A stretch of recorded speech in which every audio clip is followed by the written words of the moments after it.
В жилом комплексе Чоганлы состоялось открытие парка «Шапак», построенного для сотрудников Министерства внутренних дел Туркменистана и их семей. Церемония включала официальные выступления, культурные номера и активный отдых, подчеркивая важность создания зеленых зон в городе. Мероприятие началось с выступления детского танцевального коллектива. Особый интерес вызвали творческие номера, танцы воспитанников детсада в форме МВД, выступления ансамблей «Алтын Серпа» и «Ашлык» с народными мелодиями, а также развлечения от артистов цирка и кукольного театра. Для школьников организовали зону активного отдыха с роликами, самокатами и велосипедами. Взрослые могли попробовать туркменские фиточаи в фитобарах, созданных в рамках госпрограммы по популяризации здорового образа жизни. Парк «Шапак» не первый проект в Чоганлы, который, как и другие жилые комплексы Ашхабада, активно развивается, создавая новые парковые зоны. Однако «Шапак» уникален тем, что является адресной поддержкой для сотрудников МВД, чьи семьи теперь имеют доступ к благоустройству в зоне отдыха.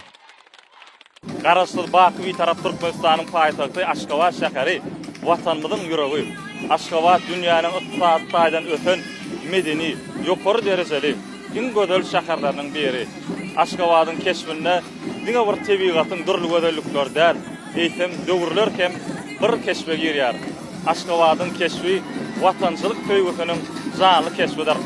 Häzirki wagtda hormatly prezidentimizin, gahryman arkadamyzyň saýasynda Türk vilayetlerimizde, Aşgabat şäherimizde bir näçe feýliýatlaryň açyp bermegi bolsa, biz talip ýaşlar diýsen begendirýär. Biz talip ýaşlary şeýle mümkinçilikler döredip berýär. Gahryman arkadamyza, hormatly Belet Berkerde başymyza köp sag bolsunlarymyz aýdýar. 25 may Soňkujan dabarasy Aşgabat şäheriniň güni hemde türkmen halkynyň bayramçylygy bilen gahryman arkadamyzy, hormatly Belet Berkerde başymyzy Türkmen halkymyzy tüýt ýerden gutlaýar.